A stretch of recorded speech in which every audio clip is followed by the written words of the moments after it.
She paid for a black man's coffee in line, not knowing he was a disguised millionaire testing real kindness. "You are no longer fit for this establishment, Clara." The words, delivered by her cruel ex-mother-in-law, echoed in the sterile silence of the ornate school hall, each one a sharp stone cast at her already trembling form. The rain hammered down against the tall, arched windows of the prestigious academy, a relentless and unforgiving rhythm that matched the frantic pounding in Clara Evans's chest. Lightning flashed, illuminating the sea of judgmental faces for a split second, faces that swam before her glistening eyes before the heavy shadows swallowed them again. She felt the biting cold of humiliation seep into her bones, more chilling than the autumn air she'd walked through just an hour earlier. She clutched the threadbare fabric of her coat, a coat that felt pitifully out of place amidst the crisp suits and silk dresses. She was alone. Just 3 months prior, Clara's life had been a fragile but stable thing. She had a modest job as an administrative assistant, a small but warm apartment, and her son, Leo, a bright, 5-year-old boy with eyes that held all the light in her world. It was a quiet life, a dignified life built on careful budgeting and unwavering love. Then the foundation had splintered. A corporate restructuring, they called it. A heartless culling. She knew it to be. Her position was eliminated without warning, leaving her with a meager severance that felt more like an insult than a safety net. Despair had been a heavy fog clinging to her mornings, but for Leo's sake, she had maintained a quiet resolve.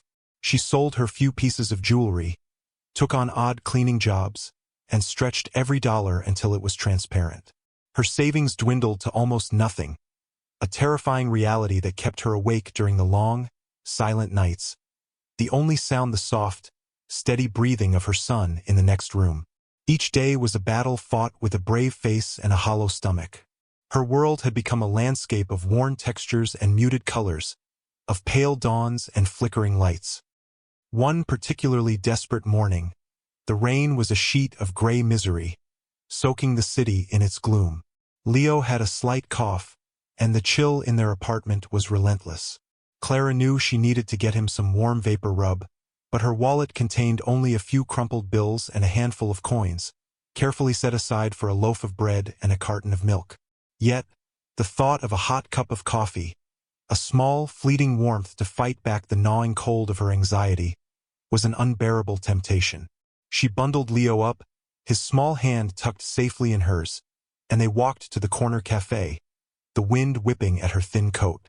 The cafe was a bubble of amber hue and the rich scent of roasted beans, a stark contrast to the world outside. The line was long. Clara counted her coins again in her pocket, the metallic chill a familiar sensation. Just enough for one small black coffee. Not even a splash of milk. It would have to do. As she shuffled forward, she noticed the man in front of her. He was tall and broad-shouldered, dressed in the worn, dust-covered clothes of a construction worker. His hands were calloused and smudged with dirt, and he exuded a sense of profound, physical weariness that resonated deep within her own soul. When he reached the counter, he began to fumble in his pockets, a look of quiet frustration crossing his gaunt features. He pulled out a worn leather wallet, but it was empty. He patted his jeans, his jacket, his search growing more desperate. I'm sorry," he muttered to the impatient barista, his voice a low, rough rumble. "I thought I had some cash. I must have left it at the site," the barista sighed, a sharp, irritated sound that made Clara wince. The people behind her in line began to shift, their impatience a palpable force. This was the moment, the pivotal, unspoken choice. Clara looked at the few precious dollars clutched in her hand. They represented Leo's milk. They represented a sliver of security in an ocean of uncertainty. A voice of pure, panicked reason screamed at her to stay quiet, to protect what little she had. But then she looked at the man's face again. She saw the deep lines of exhaustion around his haunted eyes, the slump of his shoulders, the raw shame of his public poverty. It was a feeling she knew intimately. It was a reflection of her own silent struggle. In that instant, his hardship felt more immediate than her own. Her own inherent goodness, a force more powerful than her fear, took over. Her heart, though burdened, was not broken. It was still capable of a selfless beat. She stepped forward, her voice soft but steady. "I'll get it," she said, placing her crumpled bills and coins on the counter. The man turned, his eyes wide with surprise. They were deep, intelligent eyes, a startling contrast to his rough appearance. "And a croissant for him, too," she added, her gaze not faltering. It was an extravagant gesture, a reckless one, but it felt utterly necessary. It was a small act of defiance against the cruelty of the world. The total came to nearly all she had. The barista swiped the money, her expression softening slightly. She handed the man his coffee and the warm pastry. He stood frozen for a moment, simply holding the items, looking from the coffee to Clara. A profound, life-altering impact, though she could not know it then. An entire world was shifting on its axis in that silent, stunned gaze. "Thank you," he finally said, the words thick with an unspoken emotion that seemed to fill the small space between them. You didn't have to do that. Everyone deserves a little warmth on a day like this," she replied, offering a small, sincere smile. "Enjoy it." He simply nodded, his eyes still locked on hers, a raw, searching look that seemed to see right through her weary exterior to the quiet strength within. He didn't know it yet, but this simple, pure act of kindness had just shattered the cynical, grief-stricken shell he had built around his heart for 2 long years. For a moment, the bustling cafe faded away, and there was only the unspoken connection between 2 strangers, a fragile bridge built across a chasm of private suffering. Then, she turned, took Leo's hand, and walked back out into the pounding rain, leaving the man standing there holding a coffee and a croissant that felt as sacred as a sacrament. He watched her go, a small, unassuming woman in a threadbare coat, completely unaware that she had just saved him. He clutched the warm paper cup. He was found. The man was Marcus Thorne. He was not a construction worker. He was the founder and CEO of Thorne Industries, a global technology empire that measured its value in the tens of billions. The worn clothes were a disguise, a test, a desperate pilgrimage he had been on for months. 2 years ago, a drunk driver had stolen his world, taking his wife, Amelia, and their 6-year-old daughter, Lily, in a brutal, senseless crash. The cavernous mansion he returned to each night was no longer a home but a mausoleum of memories, filled with a sterile silence broken only by the ticking of clocks. His heart had become a hollow, shuttered place, and the world a transactional, cynical blur. He had started wandering the city in disguise, searching for something he couldn't name, a single sign that pure, selfless kindness still existed, that the world wasn't entirely driven by what could be gained. He had tested dozens of people, dropping wallets, feigning distress, and had been met only with indifference or avarice. Until now, Clara's act, so small and yet so profound, was the sign. It was a flicker of pure light in his suffocating darkness. Cost her something real. He had seen it in her eyes, in the worn fabric of her coat, in the way she clutched her son's hand as if he were her only anchor. Her kindness wasn't for show. It was an instinct. It was innocent. It had reawakened something in him, a seismic shift in his soul. Grief still lived in him, but for the first time in 2 years, it was joined by something else. Awe. And with awe came a new, undeniable purpose. He had to find her. He had to repay the sacred debt, not with a simple transaction, but by restoring the light to her world that she had so freely given to his. He rushed out of the cafe, but she was gone, vanished into the gray curtain of rain. But he had a starting point. He pulled out a sleek, impossibly thin smartphone and called his most trusted assistant, Arthur. "Arthur," he said, his voice no longer the rough rumble of a laborer but crisp and commanding. "I have a job for you, top priority. I need you to find a woman, and you must not be seen." While Marcus set the gears of his immense power into motion, Clara's world continued to contract.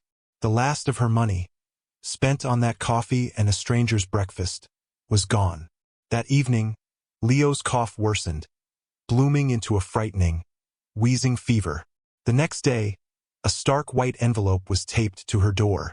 An eviction notice. The words swam before her eyes, and a wave of pure, unadulterated terror washed over her. Her chest tightened. She felt as if the walls were physically closing in, squeezing the very air from her lungs. She held Leo close, his small body hot against hers, and fought back a sob that threatened to shatter her composure. She had failed. The quiet resolve she had clung to for so long finally began to splinter. All she could do was pray for a miracle she no longer believed in. Unbeknownst to her, that miracle was already underway. Arthur, a man for whom the word impossible was merely a suggestion, was ruthlessly efficient. Using security footage from the cafe and cross-referencing it with municipal records, he had Clara's name and address within hours. He presented Marcus with a dossier detailing her unjust firing, her dwindling bank account, the eviction notice, and her son's medical history. Every detail of her suffering was laid bare, and with each word Marcus read, his resolve hardened into something as strong as tempered steel. He would not just help her. He would become her guardian angel, a hidden savior moving silently in the shadows. The first anonymous act of kindness arrived the next morning. Clara received a call from her landlord, his voice flustered and confused. Miss Evans," he stammered. "It seems there's been an error. Your rent, it's been paid. In full." For the next 6 months, Clara froze, the phone pressed to her ear. "What? By who?" she gasped. "I don't know," the landlord said. "An anonymous wire transfer from a philanthropic fund. I've never seen anything like it." She hung up in a state of profound disbelief, her heart thudding wildly. Later that day, there was a knock on the door. A distinguished-looking man with a gentle smile stood on her doorstep. "My name is Dr. Albright," he said. "I'm a pediatrician. Our clinic is launching a new community outreach program, offering free in-home checkups for children. May I see your son?" His examination of Leo was thorough and kind. He left behind a full supply of advanced medication and a high-end air purifier, explaining they were donated samples the next day. A delivery truck arrived with a mountain of groceries, organic fruits, fresh vegetables, quality meats, things Clara hadn't been able to afford in months. The receipt simply said, "A gift from a friend." Clara was overwhelmed, attributing this string of impossible luck to a clerical error, a new charity, a benevolent universe finally smiling on her. She couldn't see the hidden hand guiding it all, the quiet observation of a man determined to rebuild her world without revealing his own. He was protecting her, weaving a net of security around her from afar, but he knew this anonymity couldn't last. He needed to see her again. He needed to know the woman behind the selfless act. Marcus orchestrated their next meeting with the precision of a military campaign. Knowing from Arthur's research that Clara took Leo to a specific, quiet park every sunny afternoon, he went there himself. He was no longer in his disguise but dressed in simple, well-made clothes, a soft cashmere sweater and dark jeans. He sat on a bench, pretending to read a book of poetry, his heart pounding with an adolescent nervousness that was entirely foreign to him. He watched her arrive, a gentle smile on her face as she pushed Leo on the swings. The sunlight caught in her hair, turning it to gold. She looked less weary, the hollows under her eyes softened. Relief washed over him, so potent it was almost dizzying. He saw the new coat she wore, a warm and practical one he had ordered online and had delivered anonymously. He waited for the right moment, then stood and walked towards the pond, as if by chance. "Excuse me," he said, his voice calm. "Isn't it a beautiful day?" She turned, and a flicker of recognition crossed her face. Her eyes widened slightly. "You're—" she started, her voice trailing off. "The man from the coffee shop." He finished for her, a small, genuine smile on his face. "I never properly thanked you. My name is Marcus." He extended a hand. His real hand, clean and smooth, not the calloused, dirt-stained one she had seen before. She shook it, her touch soft and hesitant. "Clara," she said. "It was nothing. It was everything," he replied, his gaze unwavering and sincere. He gestured to the bench. "May I?" They sat in a comfortable silence for a moment, watching the ducks glide across the water. This was the beginning of their bonding, the first delicate threads of a connection woven not in secret, but face to face. Over the next few weeks, their park meetings became a quiet ritual. Marcus was a patient and gentle presence. He never pried, but he listened. He listened with a steady, focused intensity that made Clara feel truly seen for the first time in years.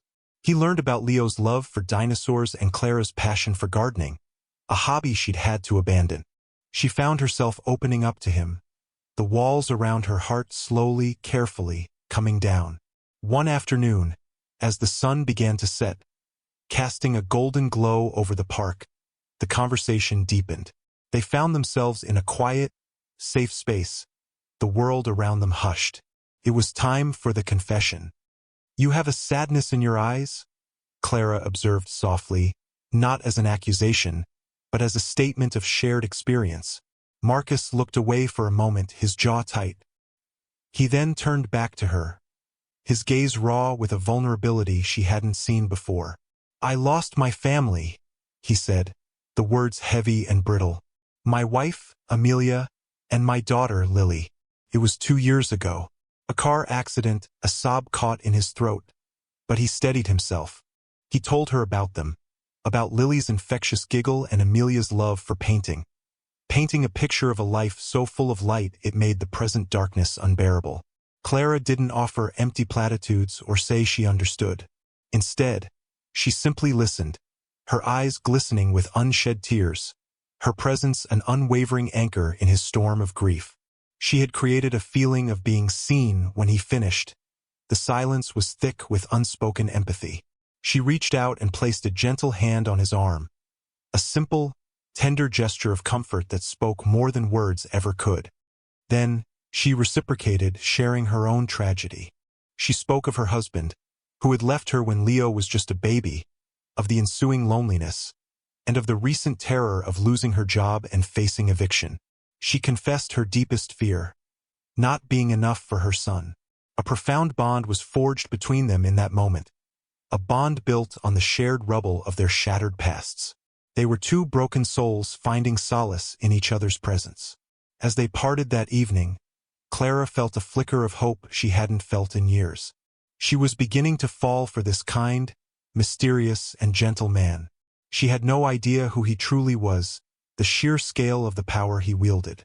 She only knew the man who listened to her, who shared his grief with her, and whose quiet company felt like coming home.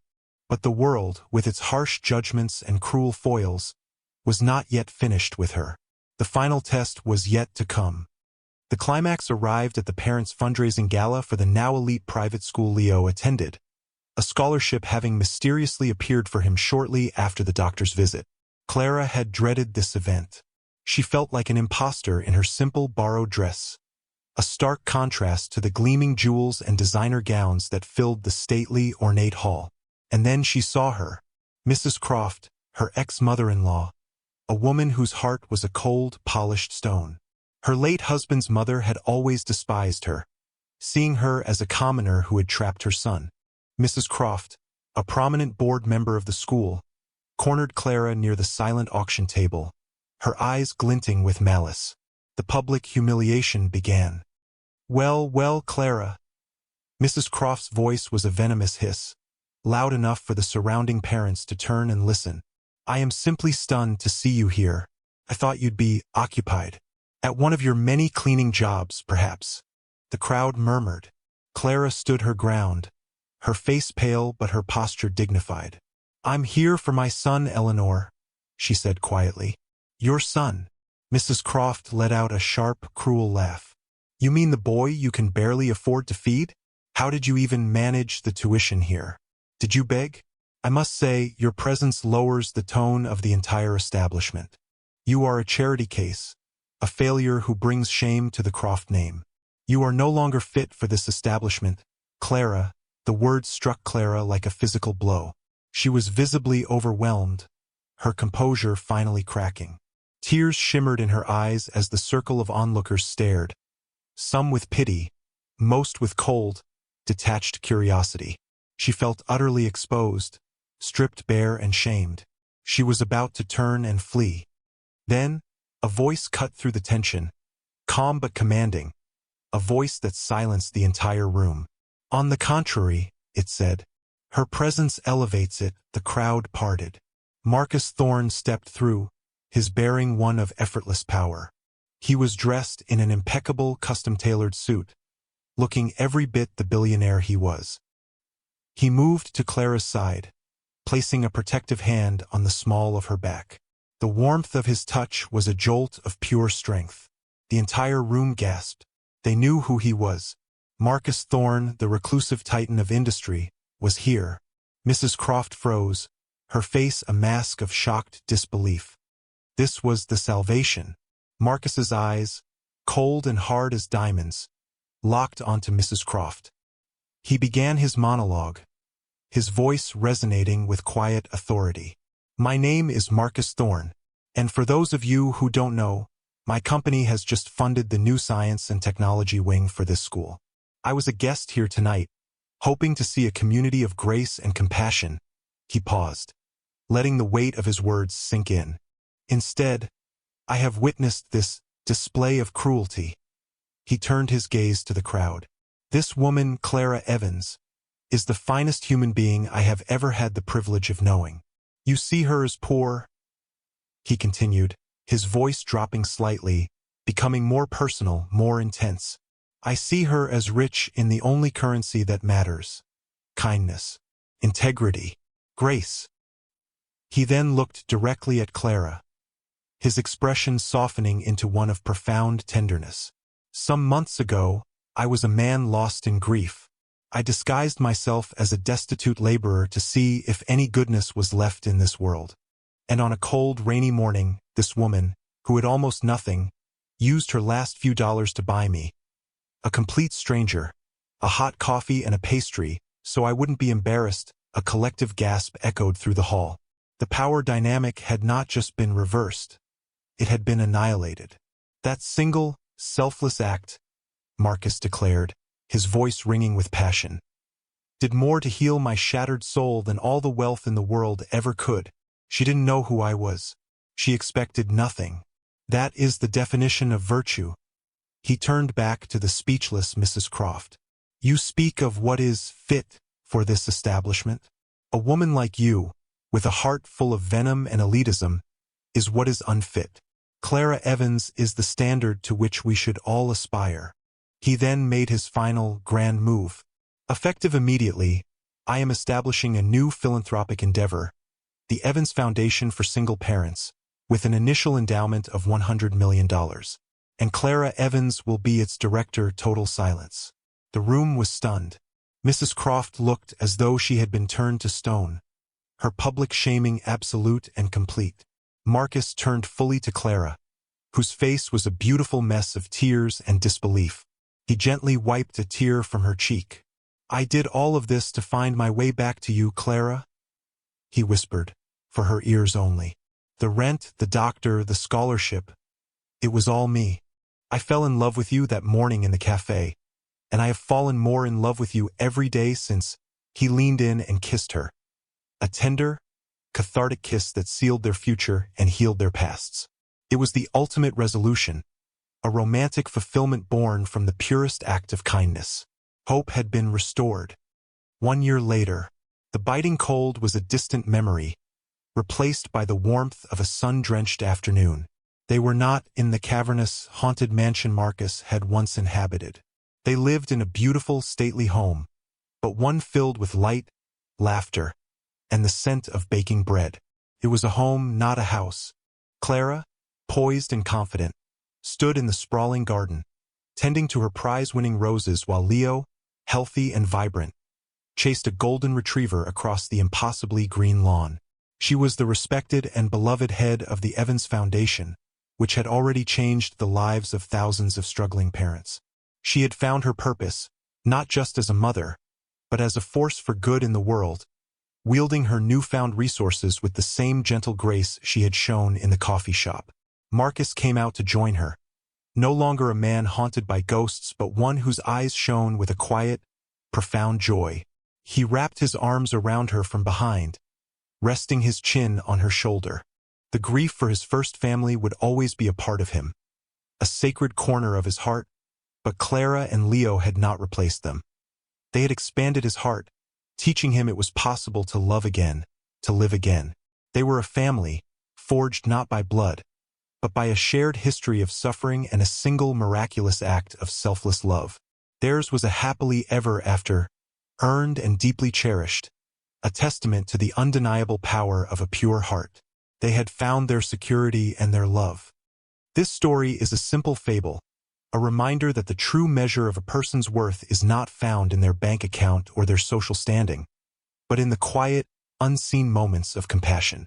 It is a testament to the idea that a single, selfless act can ripple outwards, shattering the darkness of grief and cynicism and creating a tidal wave of healing and love. Clara's small gesture, born from a pure heart, did not just save Marcus from his despair. It set in motion a chain of events that saved her, her son, and countless others she would go on to help.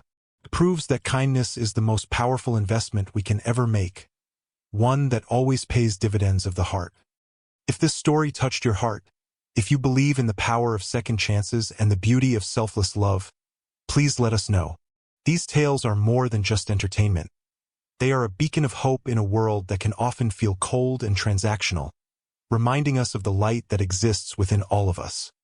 For more soul-stirring stories that will warm your heart and inspire your spirit, we invite you to like, share, and subscribe to Soulful Love Tales. Your support allows us to continue bringing these messages of hope and redemption to the world. We'll see you in the next one.